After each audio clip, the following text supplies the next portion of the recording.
Welcome to the Better Behavior Show with Dr. Nicole Beurkens, best-selling author, psychologist, nutritionist, and mom, where we'll be discussing ways to improve your child's attention, anxiety, mood, and behavior with simple strategies you can use right now. The following discussion is for educational purposes only and not intended to diagnose or treat any disorder. Please do not apply any of this information without first speaking with your doctor. Now, let's head to the show. Hi, everyone. Welcome to the show. I'm Dr. Nicole, and on today's episode, I'm answering a question from a listener. I get so many questions each week, and this is a great way to provide answers that many of you will hopefully find helpful. If you have a question you'd like me to consider answering on a future episode, email it to support@drbeurkens.com, and you just might hear me answer it on an upcoming show. Now, on to today's question, and this is from Rosa, who writes, I'm very concerned about my 5-year-old son. For about the past 3 weeks, he has changed his behavior to the point where he doesn't want to go to school, says he's having nightmares, doesn't want to sleep alone, has eyes shaking, she has that in quotes, a funny stomach, and he's complaining that his eyes hurt. I'm worried. He's not had these issues before. He did have some kind of flu illness about 3 weeks ago, and 2 weeks ago, he started in-person school. I don't know if those things are related or not, but I need to do something to help him. Thank you. Rosa, great questions. Very appropriate for you to be concerned. Obviously, if your son has had some sudden behavior changes, very appropriate for you to be looking at why that might be going on. And hopefully, I can give you some good things that you can look at here to think about how you might be able to support him. And for those of you who have kids who deal with similar kinds of things, refusal to go to school, sudden changes in behavior, having nightmares, sudden physical complaints of, stomach aches, eyes hurting, some eye tics or shaking, hopefully this will be helpful to you as well. So as always, let's step back and start with the bigger picture here, because there are a few things that it seems could be playing a role. The first is that there could be some psychologically based things going on. This is a young child, a 5-year-old, who has just recently started school. Now, mom is saying that these behavior changes started a bit before school started, but still, the child just started in school 2 weeks ago in person. I don't know if he was going to school before that, or if this is his first time, or if he's been virtual school. I know that certainly has been tough during this pandemic period for kids at this age, many of whom have had to have their first formal school experience with kindergarten, online. But regardless, this child has had a major change recently with starting school. So there certainly could be anxiety playing a role here, and fears and worries about maybe separating from home or from parents, anxieties around being at school, things that are happening there. So there could be, some anxiety and things going on there. Certainly, we can look at it and say there have been lots of changes in routines.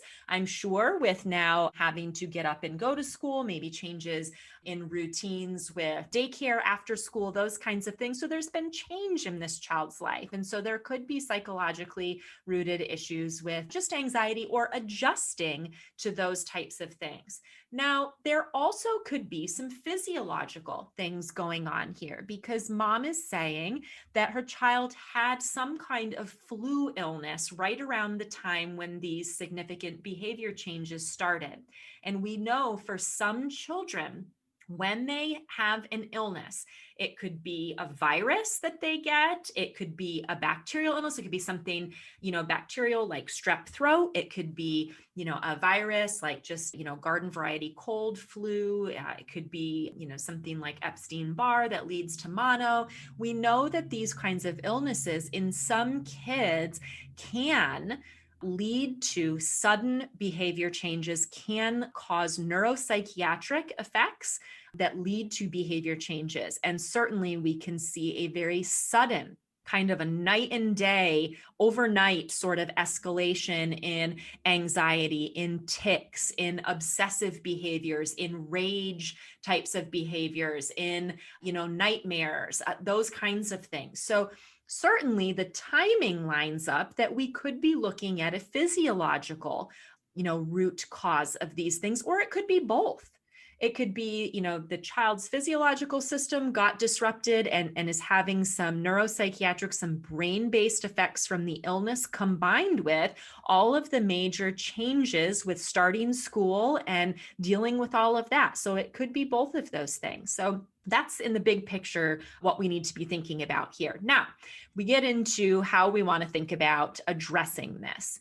The first thing is to look at the illness or infection related issues. I don't know if this parent, had their child in to see their healthcare provider. I don't know. It's just that the information that I have just says some kind of flu illness. I don't know if the child was tested for something like strep, if it was diagnosed as, anything in particular, or if it was just something that they waited to see what would happen and it seemed to go away. But it is important if you have a child who is experiencing significant behavioral changes, emotional changes, changes in their development, right at the time that they've had an illness or shortly thereafter, it's important to talk with your child's healthcare provider about that. It may be valuable to get strep testing, to do labs, to look at other types of, viral or bacterial illnesses, that could be playing a role here, but certainly to raise it with the healthcare practitioner, especially if it is a very, very sudden change. In my experiences, when kids go from not having issues with anxiety, with, mood, with behavior regulation, and then like within a period of a day or two are like so different with that, it's something that's really important to talk about with the healthcare provider and look at what's going on there that might be infection related. So that's the first thing with that, is to rule that out and talk with the healthcare provider about that. And I should say too, that in those situations, it can be that the physical symptoms of the illness seem to have resolved, but there's still brain-based issues going on. That can happen, where the child seems better physically, but mentally, but brain-wise, they're still having issues. And of course, what we're looking at here is this realm of what we call PANS or PANDAS, which are specific diagnoses related to acute neuropsychiatric symptoms that happen at the time of some kind of infectious illness. So you would definitely want to look at that and rule that out. We also want to look at the fact that this child is in a major adjustment period.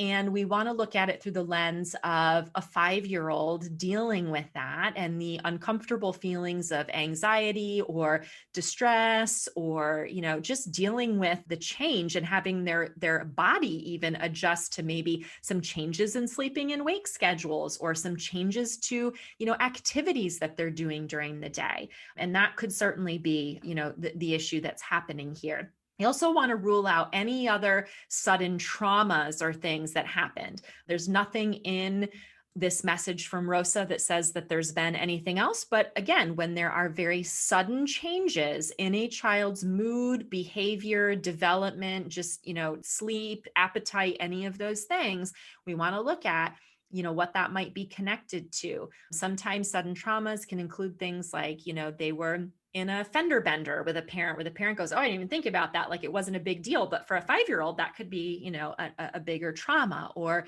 maybe somebody in the family has suddenly, been hospitalized, or, death of a family member, or death of a pet, or, just things that can happen that maybe as adults, we don't think of as a huge deal, but for little ones can be, a trauma that can lead to these sudden changes. So those are some of the things we want to be thinking about. I think it's important to communicate with him about what might be going on, to say, gosh, this is what I've noticed. You're having a hard time. You're complaining that your stomach hurts, or that your eyes are hurting. You're saying that, you can't sleep. You're having these nightmares. You're not wanting to go to school. What do you think might be going on? Some 5-year-olds really have some ideas about that, might be able to share some things that they're thinking and feeling, and others will not be able to do that. And that's okay, but you want to provide the opening and the opportunity for them to communicate about that. And we can throw some suggestions out there. We can say things like, sometimes when kids, their eyes are hurting, they're having headaches, their tummy is hurting, their eyes are twitching. Sometimes it's because they're really scared or nervous about something. I wonder if you're feeling scared or nervous about something. That would be a way to approach that. Or saying, Sometimes when kids don't want to go to school, it's because they are sad about missing out on all the things that people at home are doing, or they're feeling nervous about leaving mom and dad, or they're feeling scared about maybe the other kids won't like them. And so what you're doing here is you're throwing out some possibilities for kids who aren't able to articulate for themselves what's happening. And that's a lot of kids, especially at this age. You want to provide some suggestions of what might be happening for them to, they can just nod. Yeah. They might be able to say yes. You can say, does that sound like something that's happening for you? Give me a thumbs up if it is, or you can tell me thumbs down if it's not, for kids who really are kind of hesitant to verbally communicate about it. So you're throwing some ideas out there to see if you can get to the root of, from an emotional standpoint and a thinking standpoint, what's happening for them. So you want to communicate about that. And you want to be clear that, I'm going to help you with this. These are things that happen for kids. Oh, lots of kids feel really nervous about going to school for the first time, or lots of kids, have problems with, other kids on the playground, or, make a mistake at school, or whatever it is that you think is going on. You can say, this goes on for lots of kids. I'm going to help you with this. There's lots of things that we can do. And what's important from the parent side of this is you want to be supportive, but you want to avoid making a big deal out of things. When a child is in an adjustment period, when they're feeling anxious or unsettled, when they're going through something like this, of course, we want to be observant and we want to be supportive. But when we overdo it and make a really big deal out of it, the message that unintentionally sends to the child is, oh my goodness, this is a big deal. This is really a problem. We need to do something about this right away. This isn't normal. And that's not the message that we want to send. We want to send the message that we can get through this. This is tough. I know it's tough. Acknowledge the feelings. Oh, I know it's so hard to have to leave, me and your younger brother and your dog and go to school. That's really hard. And I know that you can do it. I know that you're going to get used to it. And so we're combining this acknowledging the feelings and empathizing with how tough it is and how the child's feeling, and also expressing confidence that he's going to be able to handle it, that it will get better, that he's going to be able to do it. And that's super important. So we want to be supportive, but not over the top, and certainly not, barraging the child with questions constantly about, well, how are you feeling now? Well, how was school today? How did it go? That's our own anxiety coming through. We want our kids to be okay, right? We want them to feel okay. We don't want them to have any struggle or heartache or anxiety. But when we try to soothe ourselves by just unloading all these questions on them and constantly asking them if they're doing okay, that creates more anxiety for them. That also makes them feel like, oh my gosh, something big is really wrong here, which is going to fuel that anxiety. So we want to be sort of calm and low key, matter of fact, very supportive, but not over the top, and expressing that you acknowledge the feelings, but also communicating confidence that the child can handle it, whether that is getting out the door for school in the morning. Oh, I know you are feeling so nervous about going to school by yourself. That's really tough. And I know that you can do it. Or maybe it's something like, oh, it can feel hard to fall asleep at night. You think about those scary things. I get it. We're going to, do some things to help you with that. And I know that you can handle it and that you can get a good night's sleep. So that combination of those two things. I think it's also important here, even with a 5-year-old, to be working on some basic coping and emotional regulation types of skills. So whether that is teaching some basic breathing skills, teaching kids how to take deep belly breaths to calm and regulate their physiology so that their brain and their mind can calm down. So you might do, a game with taking deep belly breaths and trying to blow a cotton ball across the table. How far a ping pong ball? How far can we make it go? You might have the child lie down and practice taking belly breaths, put a little stuffed animal or toy on their tummy and say, let's make the toy ride up and down in our belly as we take deep breaths, because that helps our brain to calm down and to manage things better. So some basic breathing tools as coping strategies, some basic mindfulness tools can be helpful. Let's make a picture in our mind of, how we're feeling, and then let's work on doing some deep breathing, and let's see how we can change that picture in our mind. Make that balloon maybe in our mind with that scary thought, make it float away as we breathe.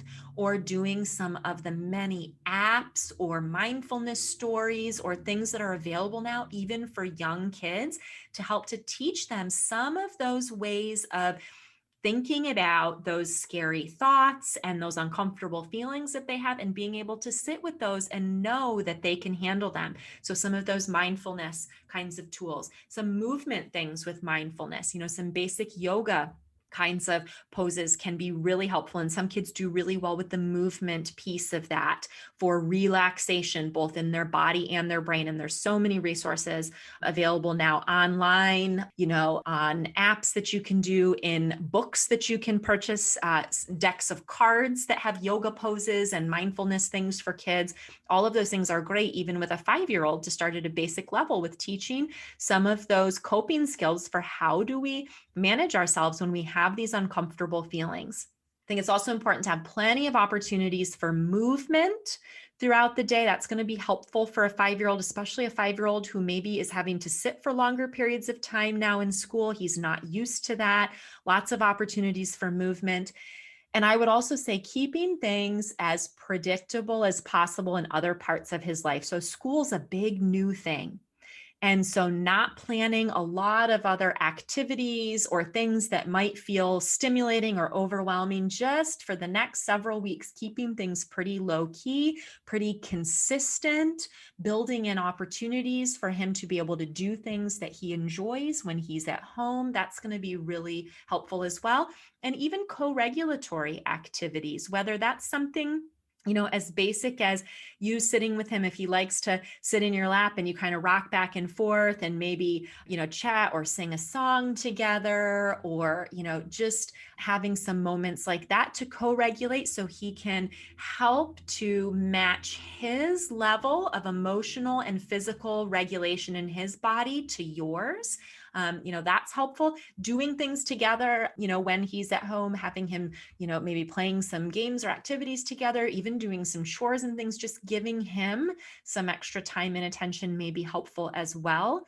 So those are strategies, along with being really intentional about making sure that he is eating enough throughout the day, that his blood sugar is not going up and down, especially with being in school. Maybe eating habits have really changed. Maybe, he's not eating his lunch, or maybe he needs to have, a bigger breakfast, kind of sorting that out and seeing from a food standpoint what you can do about that, making sure that he's eating a good, hearty, healthy snack at the end of the school day so that his blood sugar stays stable. So looking at some of those kinds of things. And of course, with the sleep, seeing how you can support the sleep. Rosa says that he's having difficulty with nightmares, and that again can be anxiety related. This, assumes, of course, that you're ruling out any of the infectious or physiological issues that might be happening. But even if that's going on, that takes some time to address, whether it's through antibiotics or other medications or supports for the physiological stuff. So you want to have some sleep tools available there. Again, good sleep hygiene, having good, consistent sleep routines, having ways that he can support himself during those times, especially if he wakes up scared, and a plan for how you're going to support that. So those things are important. The last piece of this is making sure that you're talking with the teacher in the school about these concerns, meeting with them, sending an email or having a Zoom meeting, or going in, and talking to the teacher and saying, here are the changes that I've seen in my son since starting school. Here are my concerns, and ask about what they're seeing in the classroom.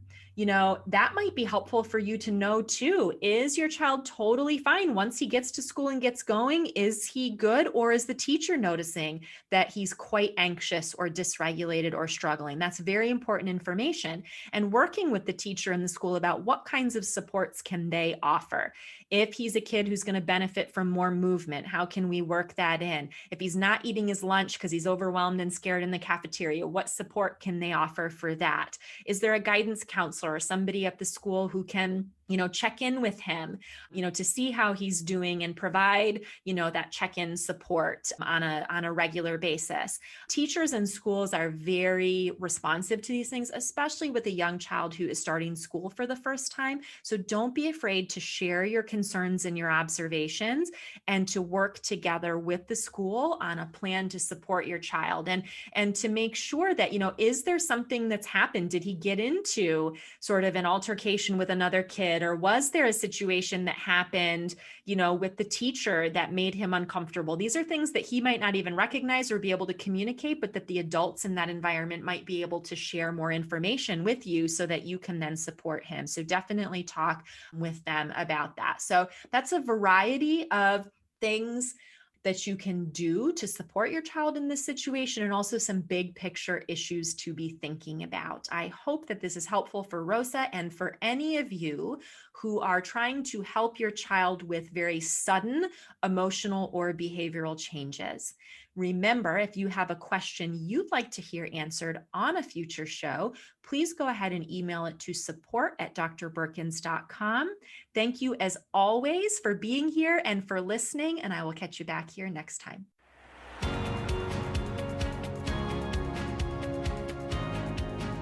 I'd like to take a moment to say thank you for listening to this podcast. Creating these episodes has become one of my favorite things to do each week, and I love getting the positive feedback from so many of you about how much you benefit from the information. If you enjoy the show, I'd like to ask for your support. Please take a few seconds to scroll down to the ratings and reviews section of the show page on Apple Podcasts. You can leave 5 stars and a few words about why you enjoy the show. This will help other parents, caregivers, and professionals find the show more easily. And feel free to share episodes with friends, family members, and others who can benefit. If you haven't already, hit subscribe so you never miss an episode. Thank you so much for being a valued listener and for your ongoing support of the Better Behavior Show. Thank you for listening to the Better Behavior Show with Dr. Nicole Beurkens. Leave a review on iTunes and share this episode with your friends. Visit drbeurkens.com to ask any questions for an upcoming episode, post comments for today's show, and sign up to receive weekly updates. That's drbeurkens.com.